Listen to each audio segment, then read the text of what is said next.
bipartisan way. Building infrastructure of America has never been a partisan issue, and we hope to go forward in a very nonpartisan way for the future. And with that, I'm just pleased to yield to the distinguished leader from the Senate. And it was a very constructive meeting. It's clear that both the White House and all of us want to get something done on it in a big way. And there was goodwill in this meeting, and that was different than some of the other meetings that we've had, which is a very good thing. First, we agreed that infrastructure is crucial to the future of America. We agreed it creates jobs. We agreed it keeps us competitive. We agreed that 25 years, this kind of a big, bold bill that we could pass would make America a better place. This is not just a 1 year or 2 year. We agreed on a number, which was very, very good, $2 trillion for infrastructure.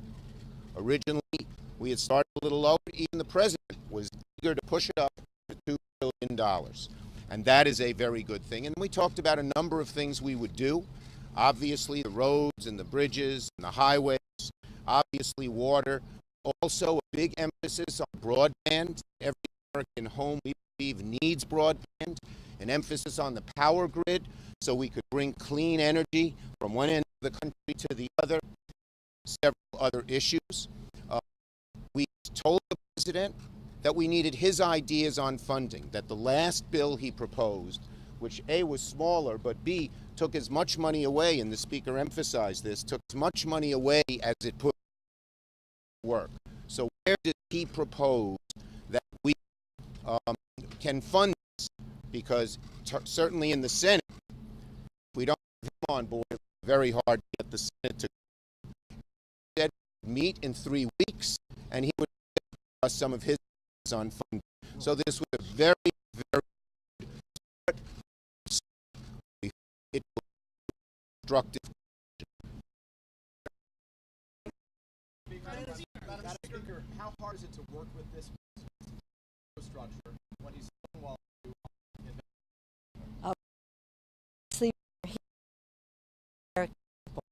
We have said all along in our For the People agenda that we ran on that we were there to lower the cost of health care for the American people by lowering the cost of prescription drugs, and work with the president.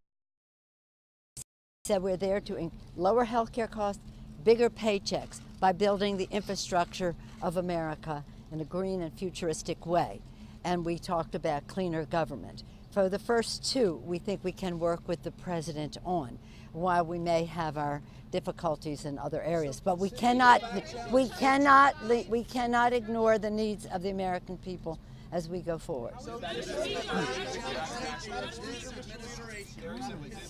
come up in this conversation? No, I didn't. But you can ask the same question of the Senate leadership as well. And to both of you, right after the midterms, the president suggested that he wouldn't be able to work with you if you were simultaneously investigating him. Do you get the sense that that has passed? And can I ask you, what is a bigger priority for Democrats, investigating the president or trying to get rid of him?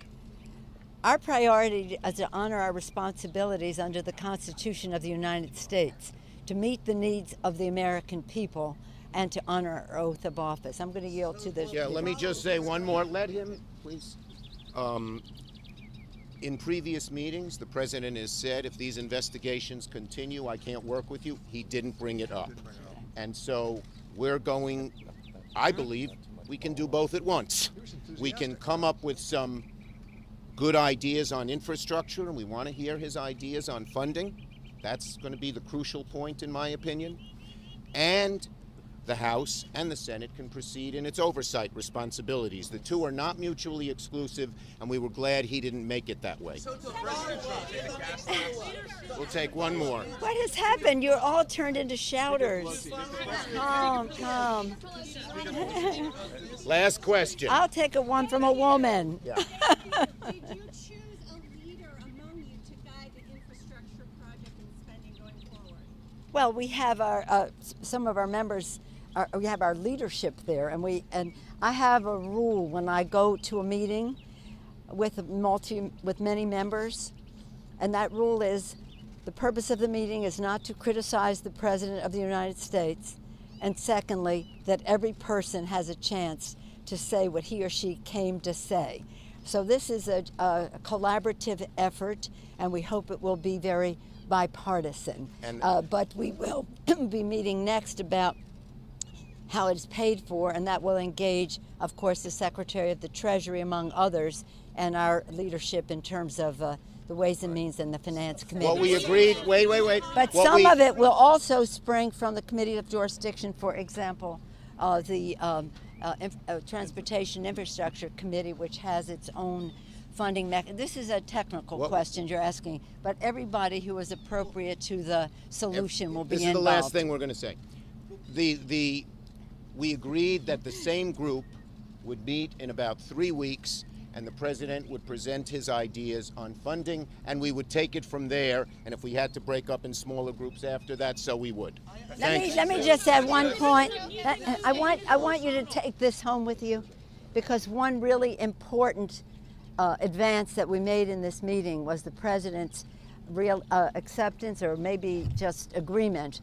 And I won't say acceptance because he may have been thinking of this all along, and that is that infrastructure should include broadband.